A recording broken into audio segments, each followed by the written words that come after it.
नेपालका क्रियामा बस्नुभएका अहिलेका वर्तमान गृहमन्त्री उहाँलाई निवेदन पर्छ। उहाँ नाक थेप्चो भएर थेप्चेकै आधारमा उहाँले तोक लगाइदिनुहुन्छ। धमिलो पानी देख्ने बित्तिकै माछा मार्न जाने अभियन्ताहरू पनि छन्, काठमाडौँदेखि धाएर जाँदैछन् भन्ने सुनेका पनि छौँ। प्रहरीका भनाइलाई मान्ने हो भने त्यहाँ ऊ घाइते थियो, हामीले उठाएर अस्पताल पुर्यायौँ र अस्पतालमा उसको मृत्यु भयो भन्ने प्रहरीको भनाइ छ। अस्पताल भन्छ, अस्पताल पुर्याउँदै उसको मृत्यु भइसकेको अवस्था हो भनेर भनिरहेको छ। जब मृतकका परिवार प्रवीणका परिवारले चाहिँ 36 घण्टापछि मात्र घटनाको बारेमा थाहा पाउँछन्। जिल्ला सरकारी वकिल कार्यालय मोरुङमा पुग्छ। जिल्ला सरकारी वकिल कार्यालय मोरुङमा पुग्दा त मृतक प्रवीणको फोटै हुँदैन। उद्धव पोखरेल जस्ता इन्सपेक्टर पनि देखियो यतिखेर, जसले प्रहरी आचरण त गरेनन्। अर्को कुरा, अनुसन्धानमा रहेका प्रमाण पनि नष्ट गरेकामा उद्धव पोखरेलको भूमिका रह्यो। जनताले भोट दिएर पठाएको मान्छे जनताको नोकर हो। त्यो जनताको नोकरले जनताप्रति मालिकलाई बोल्ने शब्द त्यो हो। किटानी जाहेरी आउँदा किटानी जाहेरी लिन्न भन्न पाउने हक प्रहरीलाई छ। हामीले तिरेको करबाट स्वास्नी छोराछोरी बालबच्चा पाल्नेहरूले हामीलाई घात गर्छ भने कसरी पत्ताउने के? ठुलै गुटले आफूलाई भ्रष्टाचारको विरुद्धमा उभ्याउने गुटले अब यो केस उभ्याएर कहीँ अलिकति यसो केही हुन्छ कि भन्ने कुरा पनि सुन्दैमा आएका छौँ हामीले। शङ्काको घेरा जिरोबाटै सुरु गरेर 100 पुर्याउने हो, त्यो प्रक्रिया सुरु भएको छ। दर्शकबिन्दुहरू, यति बेला हामीसँग कुराकानी गर्नको लागि सामाजिक अभियन्ता सागर थापाजी हुनुहुन्छ। समाजमा घटेका हरेक घटनाको गहिराइसम्म पुगेर उहाँले यथार्थ चित्रण गरिरहनु भएको हुन्छ। विशेष त अहिले उर्लाबारीको घटना यतिखेर राष्ट्रिय चासोको विषय बनिरहेको छ। त्यहाँ विभिन्न किसिमका घटना घटिसकेपछिका जुन परिदृश्यहरू छन्, एकपछि अर्को रहस्य उद्घाटन भइरहेको जुन अवस्था छ, वास्तविकता के हो आज हामी कुराकानी गर्नेछौँ। स्वागत छ सर यहाँलाई। धन्यवाद। उर्लाबारी घटना जुन किसिमले अगाडि आइरहेको छ, अगाडि बढिरहेको छ, कसरी हेरिरहनु भएको छ? नजिकबाट यहाँले कसरी निहालिरहनु भएको छ यो घटनालाई? समाजमा हुने हत्या हिंसाका घटनामा चाहिँ पछिल्लो समय एकदमै बढोत्तरी भइरहँदाखेरि यो घटनालाई कसरी हेर्नु भएको छ? धन्यवाद प्रश्नका लागि। विशेष गरी मोरङ जिल्लाको उर्लाबारीमा एउटा युवा आफ्नो घरबाट साँझ घुम्न निस्कन्छ। त्यो युवा घरबाट निस्किएपछि युवा साथीहरूसँग जान्छ, मापस्य गर्यो भन्ने प्रहरीको भनाइ छ। प्रवीण बास्तोला, जो प्रवीण बास्तोला, त्यसपछि उनलाई त्यहाँनिर मापस्य गरेपछि त्यहाँबाट 1 किलोमिटर पर चाहिँ उनले बदमको जुस किन्न जाने भनेर गइन्छ र उनको त्यहीँ नै कुटपिट हुन्छ। प्रहरीका भनाइलाई मान्ने हो भने त्यहाँ ऊ घाइते थियो, हामीले उठाएर अस्पताल पुर्यायौँ र अस्पतालमा उसको मृत्यु भयो भन्ने प्रहरीको भनाइ छ। तर अस्पताल सूत्रहरू यो बेलामा आइरहेको यतिखेरसम्म अस्पताल भन्छ, अस्पताल पुर्याउँदै उसको मृत्यु भइसकेको अवस्था हो भनेर भनिरहेको छ। र घर नजिकै घटेको घटनामा पनि जब मृतकका परिवार प्रवीणका परिवारले चाहिँ 36 घण्टापछि मात्र घटनाको बारेमा थाहा पाउँछन् र अस्पताल पुग्दा आफ्नो छोरा मृत्यु अवस्थामा देख्छन्। त्यसपछि उनीहरूले प्रहरीमा विभिन्न किसिमका गरेर 3वटा संदिग्ध व्यक्तिहरूका नाममा किटानी जाहेरी दिन्छन्, तर त्यो किटानी जाहेरी प्रहरी लिन तयार हुँदैन। प्रहरी किटानी जाहेरी आनाकानी गर्छ, होइन यताउता, अनि अरू कुनै अपराधमा छ यिनीहरू, अभद्र व्यवहारमा अथवा चोरीका केसहरूमा भएका मान्छे यिनीहरूले मारेका होइनन् भन्ने प्रहरीले तयार गर्छ। त्यसपछि यो केस बढ्दै जान्छ। केसले कुनै किसिमको रूप नलिएपछि जिल्ला सरकारी वकिल कार्यालय मोरुङमा पुग्छ। जिल्ला सरकारी वकिल कार्यालय मोरुङमा पुग्दा त मृतक प्रवीणको फोटै हुँदैन। मृतक प्रवीणको फोटोको ठाउँमा अर्को कुनै व्यक्तिको फोटो राखेर गइसकेपछि मृतकका बहिनी सदिच्छा जो बास्तोला, साँच्चै सलाम छ यतिखेर ती चेली जसले प्रहरीभित्रको जुन किसिमको अनुसन्धानमा जुन किसिमको त्रुटि रह्यो। हेर्नुहोस्, नेपाल प्रहरी भन्ने बित्तिकै अनुसन्धानको एउटा दक्ष पाटो भएको सङ्गठन हो। त्यो सङ्गठन भर्खरै मात्र भागीरथी भट्टको केसमा पनि एउटा दक्ष अनुसन्धान गरेर आफूलाई स्थापित गरिरहेको सङ्गठन।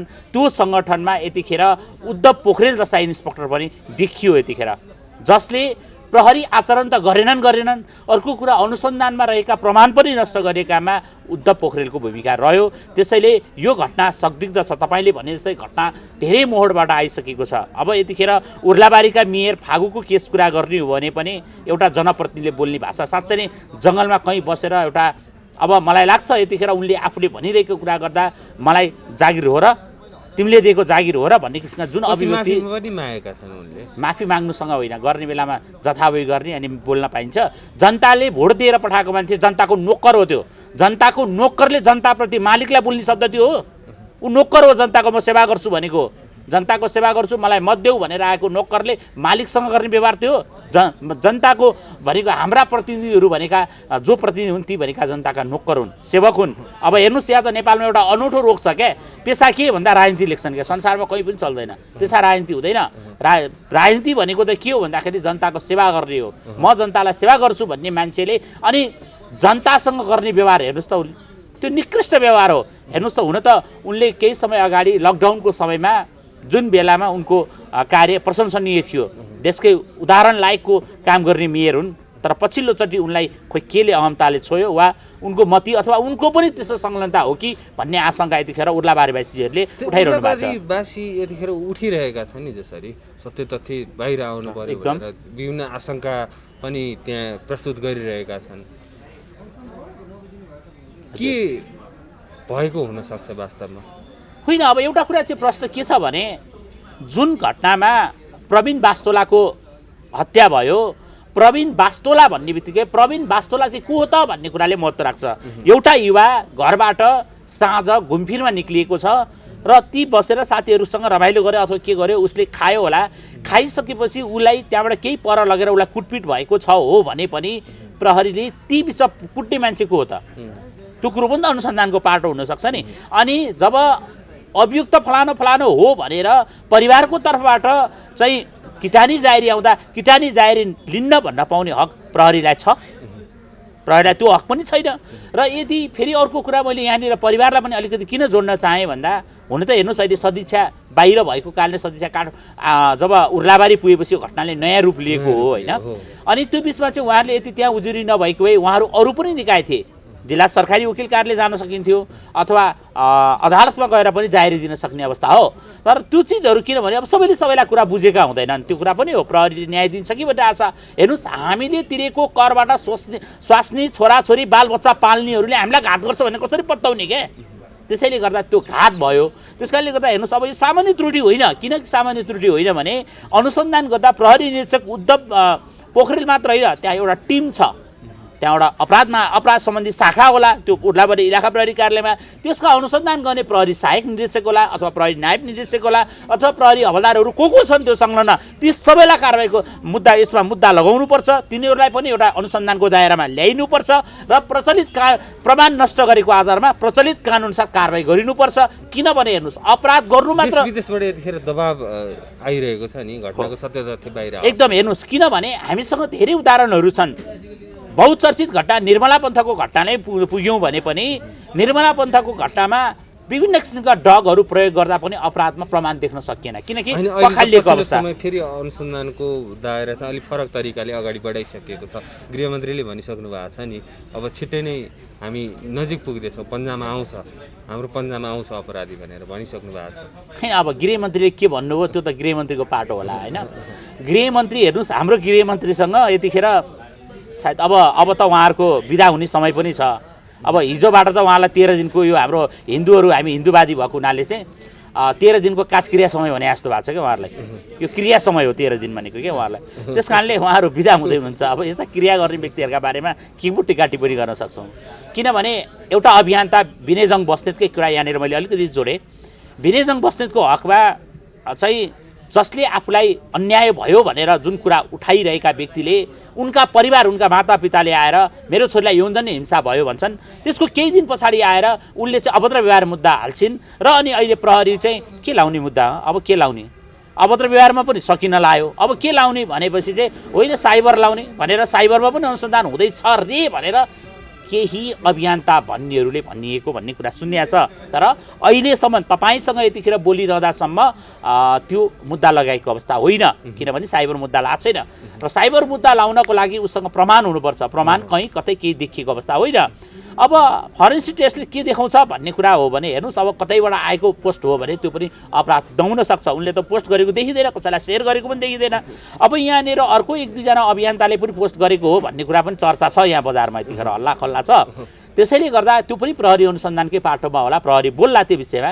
अब हेर्नुहोस्, किनभने एउटा जातीय सङ्गठनले नेपालका क्रियामा बस्नुभएका अहिलेका वर्तमान गृहमन्त्री उहाँलाई निवेदन पर्छ उहाँ नाक थेप्चो भएर थेप्चेकै आधारमा उहाँले तोक लगाइदिनुहुन्छ। त्यस्तो जातीय रङ दिएको अवस्था हो यतिखेर विनय र सपना केस। किन हेर्नुहोस् त, तपाईँ सरसर्ती हेर्नुभयो भने तपाईँ कहीँ कतै लुकाउनै पर्दैन। प्रश्न कुरा के छ भने तपाईँ यो देशमा प्रहरीका इकाइहरू छन्, जिल्ला प्रशासन कार्यालय छ, यी कार्यालयहरूले कुनै काम कार्य गर्नु पर्दैन? अहिले सङ्घीय गृहमन्त्रीले सबै किसिमका तोक लाउने भए यी इकाइहरू किन चाहियो? अर्को कुरा, स्थानीय तहमा पनि के व्यवस्था छ भने स्थानीय तहमा पनि उपप्रमुखको अवस्थामा न्यायिक समिति हुन्छ, जहाँ अन्याय पऱ्यो भने सुनवाई हुनसक्छ। त्यहाँबाट त्यसले सुनवाई गरेको चित्त बुझेन भने अदालत जानुपर्छ। त्यति अधिकार सम्पन्न भएको तहहरू छ नि। अब सबै कुरा गृहमन्त्रीले तोक लाउने हो भने भोलि गृहमन्त्रीसँग बाटोमा हिँड्दा कुनै एकजनाले ठक्क ठोक्क लायो भने उसका तोक लाउन पनि जालान्। हुन त अब 13 दिन मैले अघि पनि भने अब तिनकोबाट के पो गर्न सकिन्छ, अब राम राम भन्न सकिन्छ, अरू केही पनि कहाँ थाप्न सक्ने अवस्था होइन। त्यसैले केस कसरी अगाडि बढ्छ विनय र सपना? होइन, अब अभद्र व्यवहार सम्बन्धी मुद्दा चलेको हुनाले उनको हकमा अब केही सार्वजनिक अपराध सजाय ऐन 2028 अनुसारको मुद्दा हो यो मुद्दा अनुसार चाहिँ उनलाई 500 रुपियाँदेखि 25,000सम्म जरिमाना वा 1 वर्षसम्म कैद गर्न सक्ने अवस्था हो। तर 1 वर्ष कैद भनेको चाहिँ जघन्य किसिमका घटना भइसक्नुपर्छ त्यो बिचमा आएर। अब त्यस्तो अवस्था त होइन, किनभने विनयजङ बस्नेत भागेर कतै गएको पनि होइन, उसले सरासर प्रहरीमै आत्मसमर्पण गरेको अवस्था हो।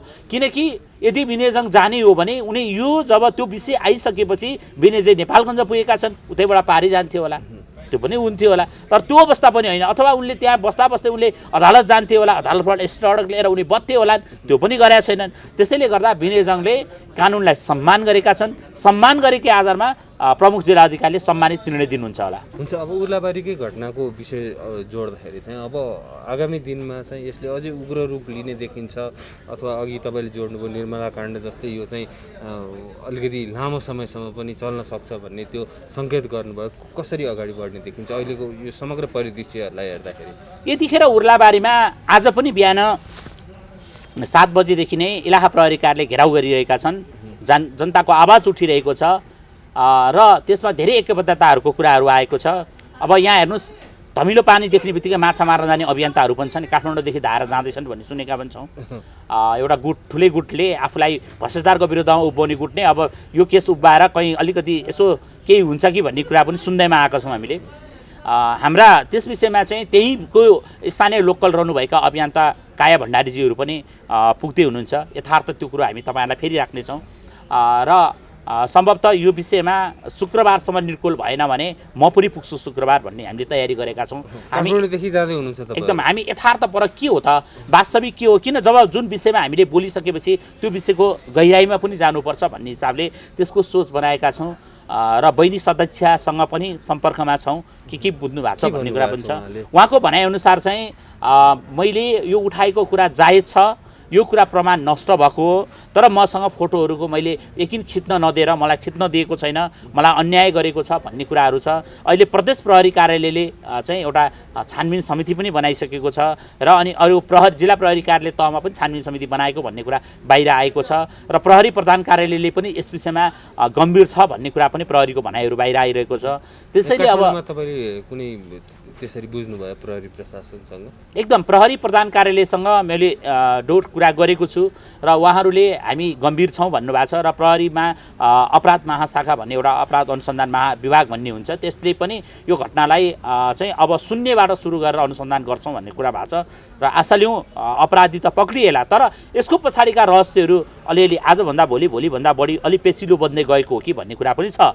अब यसैले गर्दा के हुन्छ भने अपराधको बेला घडीमा नभएका चिजहरू नष्ट हुन्छन्, प्रमाणहरू नष्ट हुन्छन्। प्रमाण नष्ट भएपछि कतै ती अपराधीले उन्मुक्ति पाउँछ कि भन्ने कुरा पनि एकातिर हो। अब यही विषयलाई लिएर आज हामी यतिखेर बुधबार छौँ, हामी 2 दिनसम्म हाम्रो अभियन्ता साथीहरू पनि त्यहाँ पुग्नु भएको छ। केही साथीहरू जसले स्वतन्त्र रूपमा आफूले देखेका कुरा हामी कुनै त्यस्तो होइन, त्यसको यथार्थ लिएर तपाईँहरूको बिचमा ल्याउँछौँ। शुक्रबार हामी त्यहाँ पुग्छौँ र शुक्रबार पुगेपछि तपाईँ लगायत सम्पूर्ण मिडियाहरूमा यथार्थ के कस्तो हो, प्रवीणका मम्मीको भनाइ के हो, प्रवीणका बहिनीको भनाइ के हो, अनि जुन अब इन्सपेक्टर त अहिले प्रहरी नियन्त्रणमै आइसकेको हुनाले उसको बारेमा उद्धवको हकमा त बोलिरहनुको अवस्था भएन। ऊ अहिले जिप्रकाले आफ्नो नियन्त्रणमा राखिसकेको अवस्था भएको हुनाले उसको हकभन्दा बढी अरू पनि त होला नि त्यसका पक्षहरू, ती पक्षहरूका बारेमा पनि बुझ्छौँ। यथार्थ जे हो त्यो कुरा तपाईँहरूको बिचमा ल्याउँछौँ, तपाईँहरूलाई बाचा गर्छौँ। हामी आइतबार तपाईँहरूसँग फेरि यथार्थ कुरा पस्किन्छौँ। तर प्रवीणको हत्या भएको हो, प्रवीणको हत्या चाहिँ किन भएको हो भन्दा प्रवीणलाई 36 घन्टासम्म क्या घटना भएको 36 घन्टापछि थाहा हुन्छ परिवारलाई। त्यस्तो कहीँ हुन्छ, कतै सुन्नु भएको छ तपाईँहरूले, जहाँ एउटाले यो काठमाडौँमा त एउटा मान्छेले कहीँ मान्छे गर्यो भने त्यसले 1-2 घन्टाभित्र सबै कुरा थाहा हुन्छ। अहिलेको जमानामा 36 घन्टापछि के भयो न हो, प्रहरीको गाडीमा भित्र जाँदा जाँदै अरू कसैले फाइदा पो उठाइदिए कि, त्यो पनि हुनसक्छ। सबै कुरा हुन्छन्, कुनै कुरा शङ्काको घेरा सबै हुन्छ र त्यसैले गर्दा पनि शङ्काको घेरा जिरोबाटै सुरु गरेर 100 पुर्याउने हो, त्यो प्रक्रिया सुरु भएको छ। हस्, धेरै धेरै धन्यवाद। एकदम यहाँले पनि महत्त्वपूर्ण समय दिनुभयो। यहाँले विशेष गरी उर्लाबारी घटनामा मृत्यु हुनुभएका प्रवीण वास्तोलाप्रति हार्दिक श्रद्धाञ्जली अर्पण गर्दै त्यसै गरी दोषी रहेका प्रहरी निरीक्षक उद्धव पोखरेल लगायत अन्य दोषीहरूलाई कडाभन्दा कडा कारबाही गर्नतिर वर्तमान प्रहरी महानिरीक्षक लाग्नुहोला। 13 दिने क्रिया पद्धतिमा फसिसक्नुभएका गृहमन्त्रीबाट यति धेरै आशा गर्न सकिँदैन।